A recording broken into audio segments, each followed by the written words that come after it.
much-needed alternative to conventional chemical toxins. Only one monoclonal antibody had ever been approved for cancer at the time.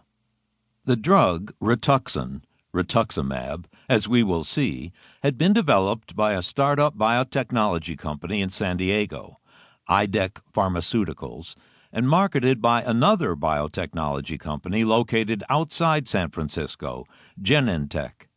Rituximab had overcome all the hurdles necessary to be approved by the Food and Drug Administration, FDA, in 1997, and it was to be used in the battle against a type of blood cancer known as a lymphoma.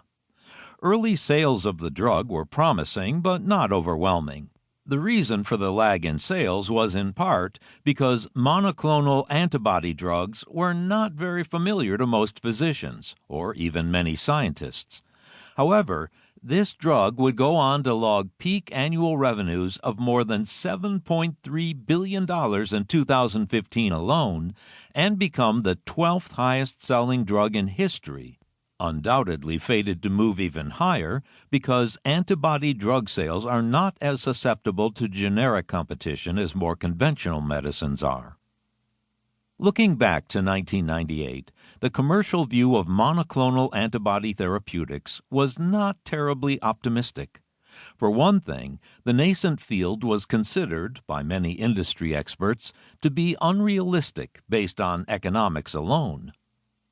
Such views were justified based on the high costs needed to manufacture these large molecules, which might cost hundreds of dollars per dose, as compared with pennies for many conventional medicines. Moreover, key patents filed by early biotechnology pioneers meant a substantial portion of revenues, as much as 1/3 for some medicines, would have to be surrendered to competitors.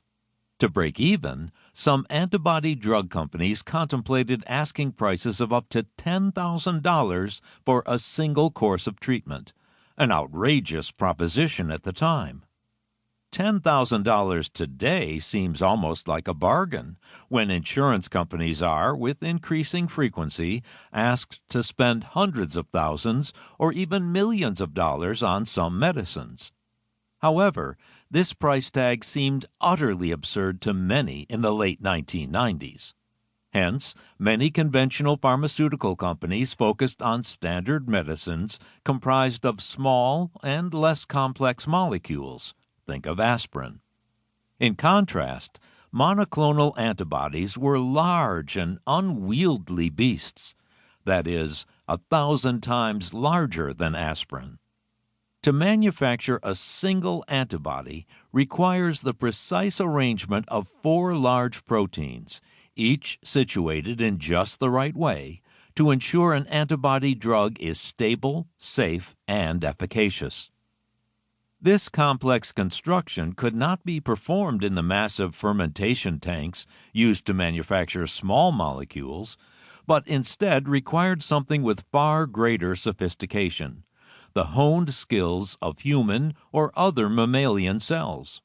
Yes, these cells actually served as the factories, and the technology needed to engineer the production of proteins in these tiny workshops had only been enabled in the 1970s and 1980s. All the antibody drugs described herein were produced by cells obtained from discarded human or animal tissues and then modified using genetic engineering to produce the antibody of interest. The high costs of growing the antibody-producing cells, purifying their protein products, and ensuring the resultant drug remained viable accounted for the bulk of the expense of monoclonal antibody drugs. These costs were compounded by an enormous amount of intellectual property, patents and royalties, that drastically increased the cost of manufacturing antibodies. Consequently, there were few biotechnology companies, or more accurately, investors, willing to take the plunge into such a risky enterprise. In my years as an academic, I spoke with representatives from many conventional pharmaceutical companies, and most indicated their unease with utilizing monoclonal antibodies for any indication, and certainly not for cancer. Cancer at the time was a relative